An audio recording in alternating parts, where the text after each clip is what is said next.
He walked into the courtroom, confident but unseen, just another black man facing a system that had already decided his fate. The judge's eyes flicked to him with amusement, a laugh barely held back, and the room smirked along. No one expected him to fight back. No one thought he could win. But as the gavel rose, something shifted. A quiet defiance. A spark of genius that would make everyone stop and stare. Could one man's courage really challenge the entire courtroom? Could he expose a truth they never wanted revealed? He thought the worst was over, but it had only just begun. Jared Calloway had never been a man to seek attention.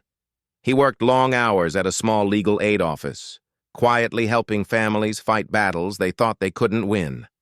On most days, he walked the courthouse steps with purpose, his worn shoes echoing against stone. The courtroom was already tense before Jared even spoke. Judge Walter Grayson leaned back in his chair, tapping the gavel lightly, eyes narrowing as if measuring how much of a spectacle this would become. Jared's suit was worn, his tie slightly askew, but his posture was unwavering. He wasn't a lawyer, never claimed to be, just a man determined to protect what was rightfully his. His grandmother's home was on the line, and every person in that room seemed convinced he didn't stand a chance. From the moment he rose to address the court, whispers and stifled laughter cut through the air. Bryce Sterling, the opposing attorney, adjusted his cufflinks with deliberate ease, exuding the kind of confidence that made people underestimate anyone who dared stand in his way. "Mr. Calloway, representing yourself?"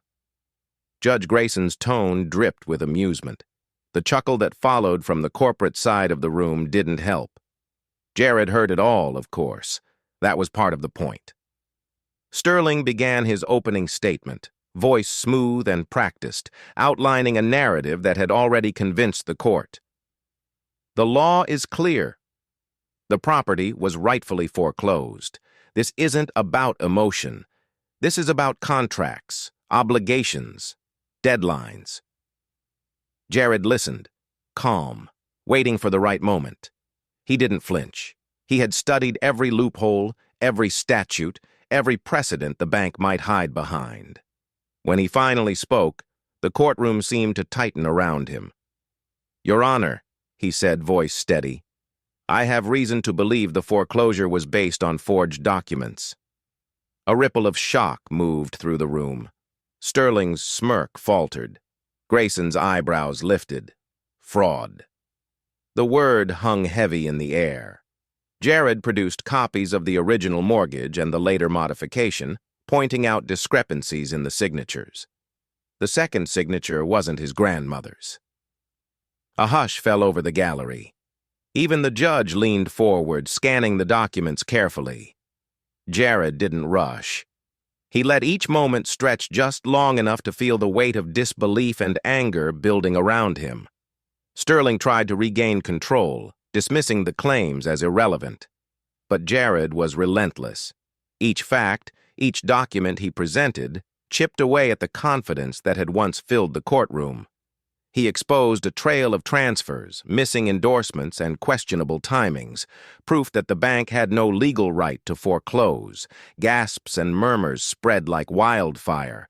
The courtroom, once amused, was now tense, almost afraid of what this untrained man was uncovering. Judge Grayson's tone sharpened. "Mr. Sterling, your client has an explanation for why these documents appear fraudulent?" Sterling hesitated, fumbling for words. The tide was shifting. The man who had mocked Jared now watched intently, every expression betraying disbelief. The gallery leaned forward, jurors whispering among themselves, caught between shock and admiration. Jared had anticipated every challenge, every smirk, every dismissive glance. He moved methodically, presenting not just evidence, but intent, showing that the foreclosure wasn't merely a legal oversight, it was a deliberate attempt to strip a family of their home. Each revelation intensified the tension.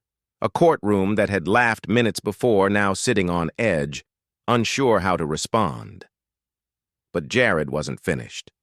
The most damning proof, the one that could turn skepticism into undeniable truth, was still in his hands. One final move. One final revelation that could either topple Sterling's confidence completely or leave Jared vulnerable to ridicule once more. The courtroom waited, breaths held, unaware that what came next would change everything. He had them right where he wanted them, but would it be enough? The courtroom had gone silent, the air thick with tension. Jared's hands trembled only slightly as he laid the final piece of evidence before Judge Grayson, a stack of documents proving beyond doubt that the bank had acted without legal authority. For a moment, it felt as if time itself had stopped. Every eye was fixed on him, some with disbelief, some with grudging respect. Sterling's confident posture had completely collapsed. His voice, once smooth and commanding, now wavered as he tried to explain away the missing endorsements, the forged signatures, the suspicious timing. "Your Honor, these are minor discrepancies. They don't—" He stopped. He couldn't finish. Jared's gaze locked on him, calm but piercing, exposing the cracks that had been hidden under arrogance. Judge Grayson's eyes were sharp now, cutting through the tension. He flipped through the documents again, a slow frown forming on his face. "Mr. Calloway," he said, voice low, measured, "are you suggesting that my court has been misled by a system meant to uphold the law?" Jared nodded, swallowing the lump in his throat. "Yes, Your Honor. Not just misled. My grandmother's home was taken illegally. And if no one stops it, others will lose theirs too." A wave of murmurs rippled through the courtroom.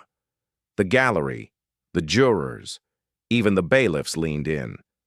The laughter that had once greeted Jared when he first stood to speak was gone, replaced by a tense anticipation. For the first time, the judge, the lawyers, the spectators, all of them, were forced to confront the injustice they had overlooked. Sterling's face had gone pale. He rose, but the words he had prepared failed him.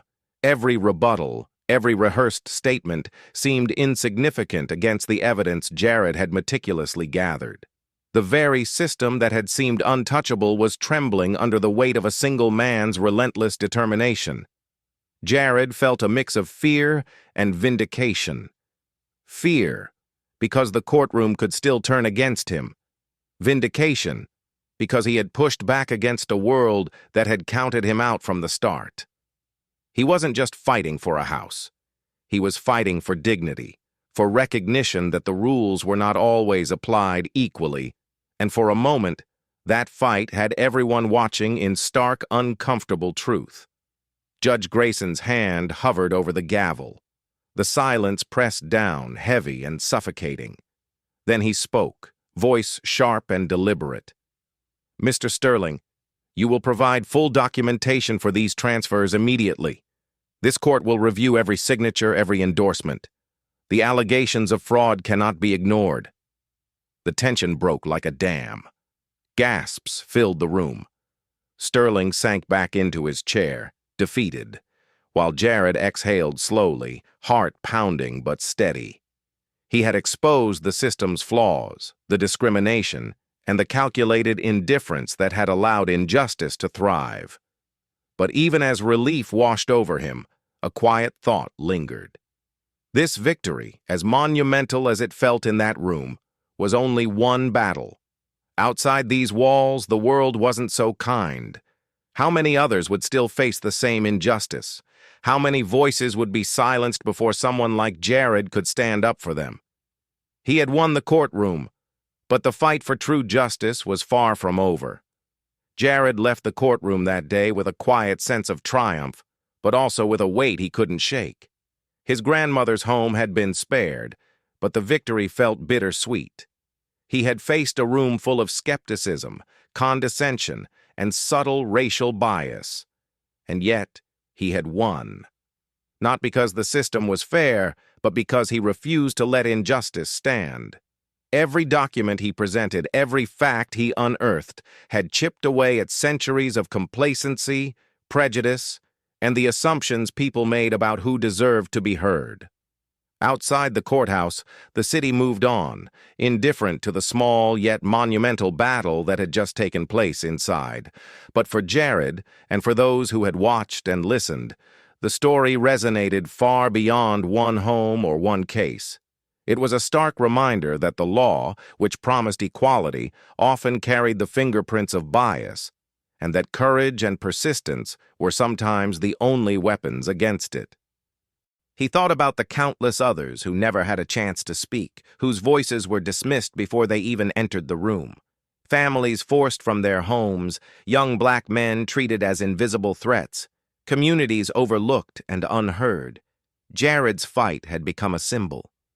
In the quiet moments that followed, Jared understood that his victory wasn't the end. It was a spark, a challenge to those who believed the system was untouchable. A call to anyone who had ever been underestimated, ignored, or dismissed because of the color of their skin. And yet, even with the gavel finally resting, a question lingered in the air. How many more homes, lives, and dreams would be swept aside before someone else dared to speak? How many would be forced to fight a system designed to overlook them? The courtroom had shown what one man could do, but outside those walls, the fight for justice, equality, and dignity was far from over. And the question remained, echoing in every home, every city, every corner where bias and inequality linger: when will enough be enough?